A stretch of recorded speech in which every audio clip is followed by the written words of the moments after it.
I immediately put up a temporarily closed sign on my diner and headed to the apartment where my son and his wife live. The room was pitch dark, and I couldn't see well. It was chilly inside, and it seemed the heater wasn't on.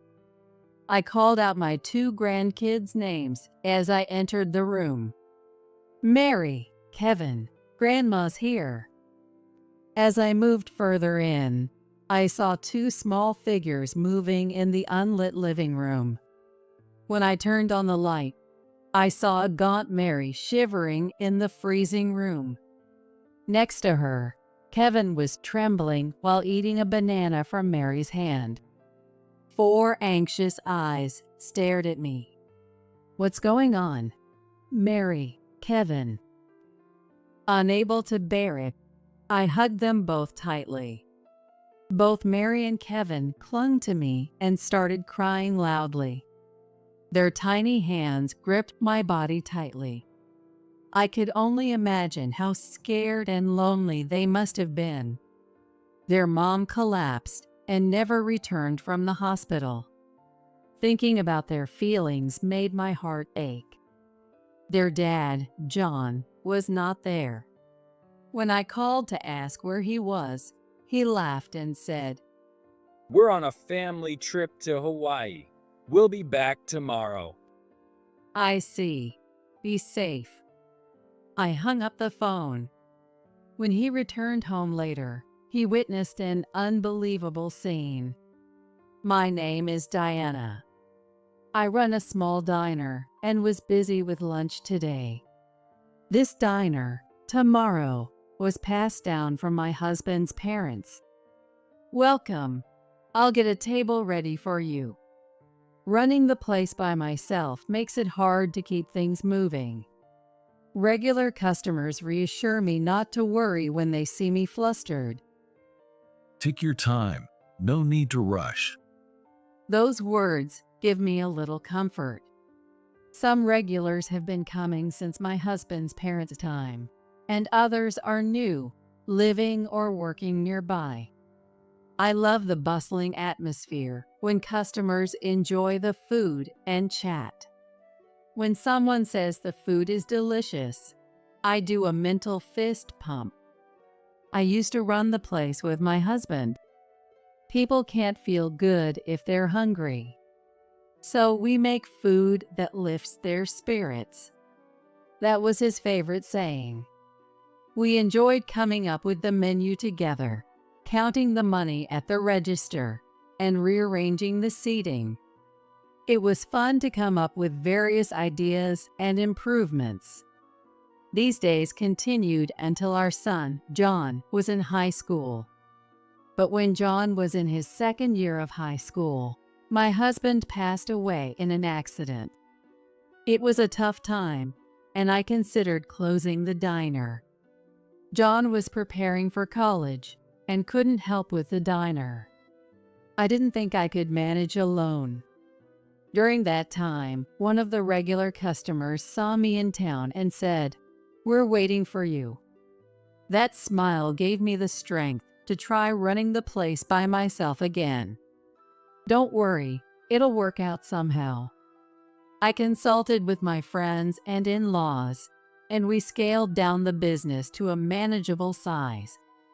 3 months after my husband's death, Tomorrow reopened. John successfully passed his college entrance exams and got into his first choice school. "I want to live on my own because it's far from home." "Sure, that's okay. Let's go check out some places."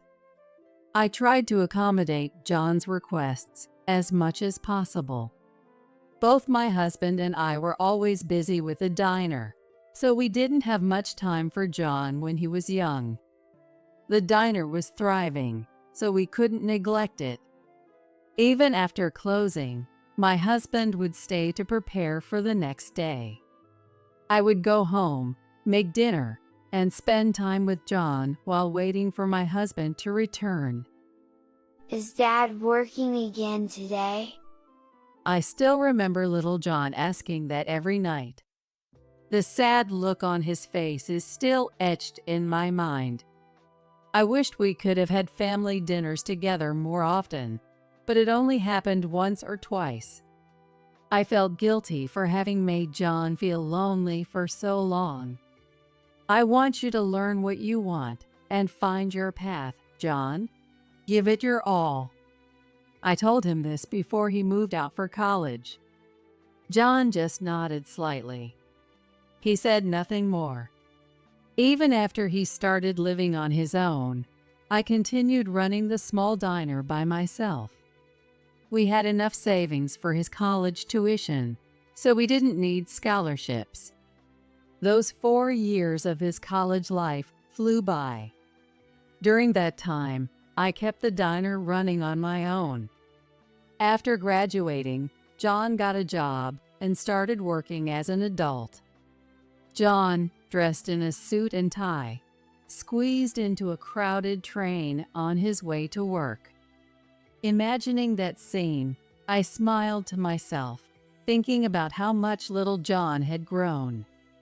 He even had a girlfriend he was serious about marrying. When he introduced her to me, I was stunned. John's girlfriend, Maggie, was as beautiful as a magazine model. Nice to meet you. I'm Maggie. I'm dating John.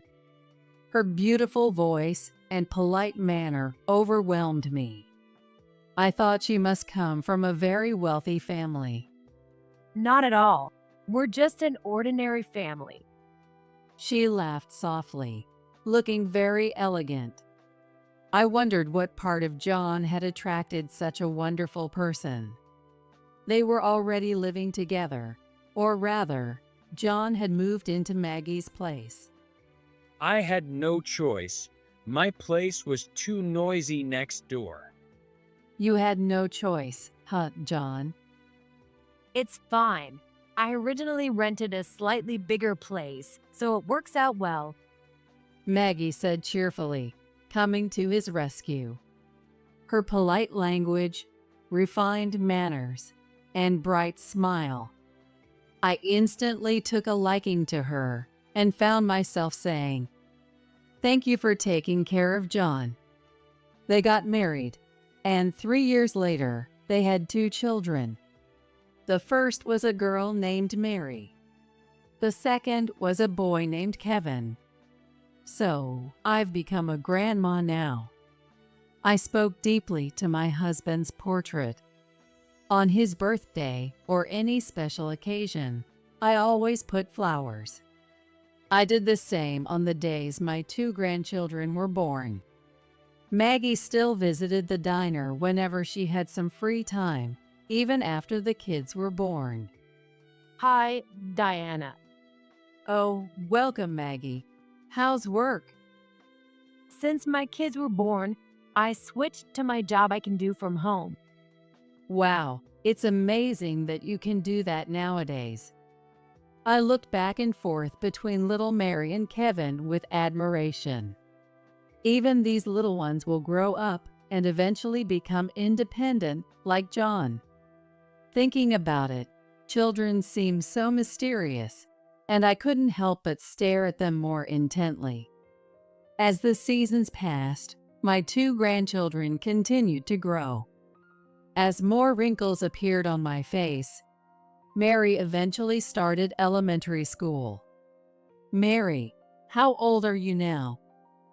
One day, I asked Mary when she visited the diner. I'm 6 now, and I'll be 7 on my next birthday.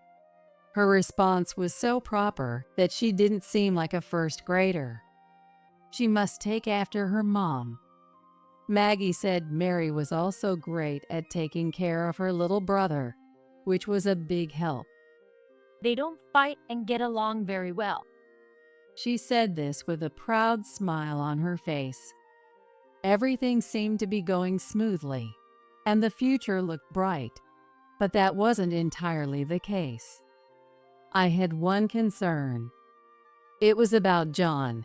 He had a personality that couldn't stick with a job for long, even after getting hired. He quit the company he joined right after graduating from college in less than 6 months. There were too many tasks, and the pay wasn't worth it. After that, he got another job at a different company. But he quit this one as well in less than 3 months. I can't do what I want, and I can't stand not having remote work. You can't keep changing jobs so often. You'll never settle down. It's not my fault. It's the bad economy. Whenever something didn't suit him, he'd complain and quit. Seeing him like this, I shrugged my shoulders. If you're not working, you should at least help take care of Mary and Kevin. What? No way. That's Maggie's job, not mine. It was Maggie who was supporting the household in place of John. While talking to me, John was glued to his smartphone. I wondered what he was so engrossed in. Oh, Mom, look at this. I'm into food blogging and post on social media. He showed me his phone, displaying numerous photos of various dishes. There were photos of delicious-looking burgers, steaks, pizzas, and large meal sets. He talked about the number of followers and likes, but I had no idea what he was talking about. Instead of playing around like that, why don't you get a real job? It's not playing. I'm serious. I'm aiming to be an influencer. What's that? Never mind, just follow me and like my posts. I don't know how to do that. Give me your phone, install this app, and here's how you do it. With quick fingers, he set up an account and registered everything in no time. He also showed me which button was for like and how to navigate the app. But after he left, I still didn't understand. I can't keep up with this. I set my phone aside and focused on the bookkeeping. Occasionally, when I had video calls with Maggie, I found out she was also asked to follow John's social media. There are more important things close by that need attention than social media. I was happier seeing Mary and Kevin on video calls than anything on social media. John once helped out at my diner for a short while, right after he lost his job. He thought it seemed easier than office work. No job is easy, but I was grateful for the help. I've heard that fewer children are taking over their parents' businesses these days. I didn't plan to force John to take over, and I was prepared to close the diner when the time came. However, I wondered if perhaps something had changed in John's mind. I had a faint hope that he might want to take over the diner. I was delighted to have him work in the diner, guiding customers and taking orders. He got along well with the regular customers and chatted with them, which was refreshing to see. For the first week, things seemed to be off to a great start. Maybe this suits him better than office work. I was thinking that, but starting the following week, John gradually began to slack off. He barely took orders, didn't clean up, and hardly guided customers. To make matters worse, he started browsing social media in front of customers. He even asked regulars and new customers to follow him and like his posts. The next day, he didn't show up at the time he was supposed to start working. "John, where are you? Are you off today?" I quit that job. It's harder than I thought. After that, he stopped answering my calls, and I was back to running the diner alone. John stopped coming to the diner in less than 10 days. Since then, he focused more on social media than anything else. Meanwhile, Maggie had recently taken on multiple jobs and was cutting back on sleep. I worried that she might collapse someday. But John didn't seem concerned and continued his food blogging and social media posts. During one of our occasional video calls, Maggie let slip her true feelings. I wish he could at least earn a little money. She looked unusually dejected, her shoulders slumped. That beautiful smile was gone, and her lovely voice sounded faint. John was still out food blogging and rarely home. When I scolded him, he always said, If I get famous and build connections, it'll pay off in the future. I listened to his words, doubting they would amount to anything. However, if John could make a living that way, I wanted to support him. Part of me wanted to let John do what he wanted, and I was too lenient. Maggie also seemed to believe in John and couldn't strongly criticize him. Thanks to his efforts, his follower count and likes were slowly increasing. But I soon realized that was a mistake. One day, I was at the diner as usual. The weather forecast predicted a cold, cloudy day with possible snow at night. After lunchtime, there were no customers, so I spent the time preparing for the evening and cleaning the diner. While wiping the tables, my phone rang in my pocket.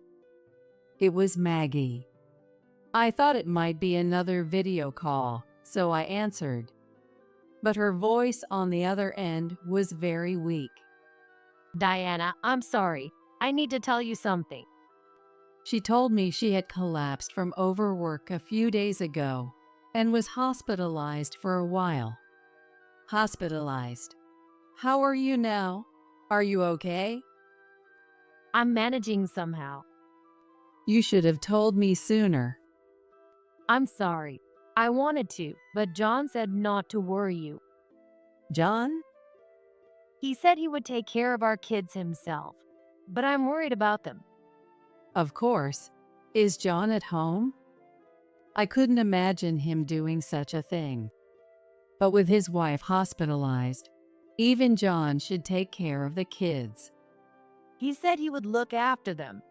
I want to believe him, but Her hesitant tone gave me a bad feeling. he's posting pictures on social media. I don't think he's watching our kids. Maggie followed John on social media. And just in case, she decided to check the app. John had been casually posting pictures of hamburgers on the day Maggie was hospitalized and the day after. I listened to Maggie's story in disbelief. And the restaurant is out of state. This couldn't wait. I couldn't imagine kids under 10 cooking for themselves without a parent at home. Got it. I'll go to your house now. I want to come with you. No, Maggie, you need to rest in the hospital, I said firmly and hung up. If I didn't, she would have insisted on coming along. With doctor's orders, she couldn't leave the hospital. I quickly put up a temporarily closed sign at my diner and headed to my son's apartment. It was about 2 train stops away. Thank goodness I had a spare key for emergencies. I hurriedly unlocked the door and went inside. Mary, Kevin, where are you? The room was pitch dark, and I couldn't see well. I stepped forward and kicked something like a plastic bottle. In the silent room, I took another step. It was chilly inside, and it seemed the heater wasn't on. Mary, Kevin, Grandma's here. As I moved further in, I saw 2 small figures moving in the unlit living room. When I turned on the light, I saw a gaunt Mary shivering in the freezing room. Next to her, Kevin was trembling while eating a banana from Mary's hand. 4 anxious eyes stared at me. Mary, Kevin. Unable to bear it, I hugged them both tightly. Grandma. Both Mary and Kevin clung to me and started crying loudly. Their tiny hands gripped my body tightly. I could only imagine how scared and lonely they must have felt. Their mom collapsed and hadn't returned from the hospital, which must have been terrifying. Thinking about their feelings made my heart ache. I'm sorry I didn't notice sooner, but everything will be okay now. I turned on the heater and found coats for them until the room warmed up. I boiled water in the kitchen and made hot cocoa. Mary and Kevin drank the cocoa from their mugs, savoring every sip. I hadn't seen John anywhere. Not even his shoes were around. Hoping it was a mistake, I called John. John responded immediately. Oh, Mom? What's up? He said with a chuckle. What are you doing? I'm eating a limited time menu. It's going to be a hit on social media. Where are you now? We're on a family trip to Hawaii. We'll be back tomorrow. I could hear the noise of a bustling place in the background. He was definitely at a tourist spot. But he was alone, not with the family. Even now, he seemed to only think about himself. He couldn't protect Maggie or Mary and Kevin. I knew I had to protect them myself. I tried to remain calm despite my anger boiling inside. I see. Be safe. Huh? Oh, right. And the souvenirs. I hung up before he could finish. He had also hidden the fact that Maggie was hospitalized, and he had left the kids alone just to eat a limited-time dish. When I asked Mary, it turned out John had lied about going to work. I knew it. Mom overworked and collapsed, right? She understood, in her own way, why her mom had collapsed. Even if she didn't know the word overwork, she knew it was from working too hard. How could John not understand what even a child could grasp? Mom always looked unwell. So I was feeding Kevin something from the fridge. What about you, Mary? Did you eat anything? No, I held back. She shook her head. Her cheeks sunken and far too skinny for an elementary school kid. She must have gone without food for days while her parents were absent. I haven't been to school. I want to see everyone, but I thought I should wait for Dad to come back. Mary's eyes welled up again. You've been very brave, Mary. I decided to stay at their apartment that night. I wanted to cook a meal for them, but the fridge was empty. I couldn't make an omelet with just ketchup. Well, we'll have to eat out. What do you two want to eat? They were so hungry they couldn't stop naming dishes. We ended up at a casual diner, eating hamburgers, omelets, and parfaits. Seeing their smiles made me feel relieved. People can't be happy on an empty stomach. I remembered my husband's words. Once we got back home, both kids fell asleep quickly, their tummies full. Watching their peaceful faces, I thought about John. Even the next day, John didn't return. I asked Mary and checked John's social media to see what he was up to. While social media is convenient for sharing information, it also made it easy to track his actions. That day, he posted about eating pizzas at another restaurant. That boy. Just wait. I took 2 kids to visit Maggie in the hospital. Just as I arrived, Maggie was getting ready to check out after being cleared to leave the hospital. Maggie, Mary, and Kevin were thrilled to be reunited at the entrance. But why are you here? I can't tolerate what John is doing. You all should come stay with me. But I can't impose on you. You're not imposing. It's John who's causing trouble. I'm sorry for his awful behavior. I then whispered a plan to her. Maggie was momentarily surprised, but then decided to take action. John finally returned a week after he said he would. But the house was completely empty. What's going on? He even posted about it on social media, treating it as a joke. Minutes after his post, he showed up at my diner. Hey, Mom. Listen, Maggie and the kids. He started talking as if he couldn't believe it. When I got home, nobody was there and everything was gone. So? It was lunchtime, and the diner was full of regulars. John, looking for sympathy, started sharing his story with them.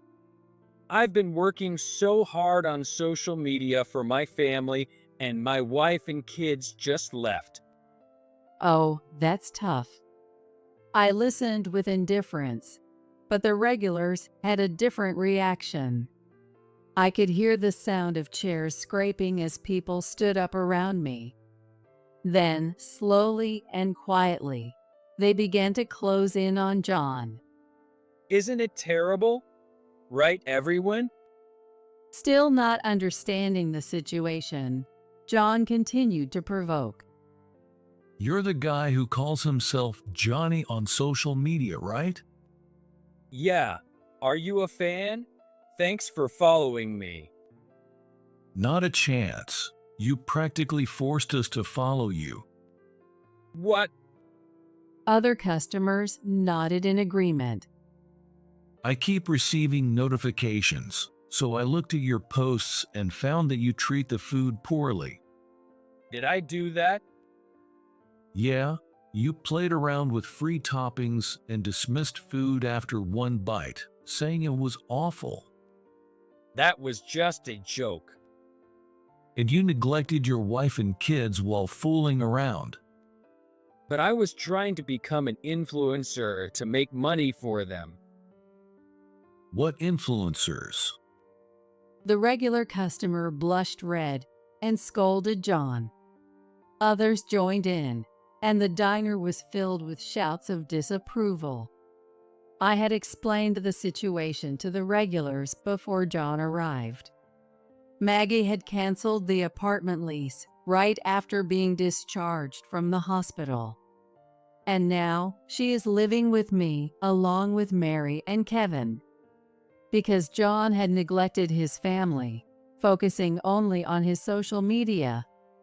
Moreover, he was solely focused on increasing his followers and likes on social media.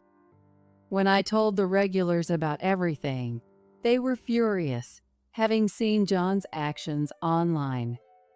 One regular said, "I'll give him a piece of my mind," and called others to join in. Unaware of all this, John continued posting on social media. Stop it. It's not my fault. Help me. Crying, John was pushed out of the diner by the angry regulars. Never show your face here again. John was harshly scolded by the regulars and fled, screaming. After that, he disappeared. A few weeks passed. The weather forecast mentioned preparing for pollen as spring approaches. I've been feeling a bit itchy in my nose lately, probably because of that. Maggie, who suffers from hay fever, complained about her nonstop runny nose. I noticed more regulars wearing masks too. Thinking about John, I remembered that he didn't have hay fever, as far as I knew. His whereabouts were unknown. He had been urging his friends to follow him on social media in his quest for fame. But that backfired. Since that day, His social media account had been flooded with negative comments from followers who knew the situation. Of course, his identity was exposed, and he probably won't return to this town. It's karma for disrespecting food. I continued running my diner while living with Maggie and my 2 grandchildren. We recently created a website for the diner, Tomorrow, allowing customers to make reservations via smartphone. Maggie, who works in web design, handled it effortlessly. The website featured our menu and the spirit of the diner inherited from my husband's parents, as well as information about my husband. I never got to meet John's dad, but through these stories, I feel like I know him. It's a wonderful website. Thank you, Maggie. Her contributions didn't stop there. She systematized our inventory and sales accounting, making daily bookkeeping much easier. What used to be done by hand is now automatically calculated by entering it into the computer. How convenient. Even I, who struggled with smartphones, quickly got the hang of it. With the ability to handle phone reservations, customer traffic increased. Mary started visiting the diner after school. She even helped answer the phone. Hello, this is Tomorrow. Yes, you'd like to make a reservation? Though a bit hesitant, she shook her head when I offered to take over. The special is, fried chicken. It's seasoned with special spices and fried to a crisp. Her diligent note-taking while handling calls charmed the regulars. Everyone was enamored by her cuteness. I wondered if she might take over my diner someday, as I continued to manage it day by day.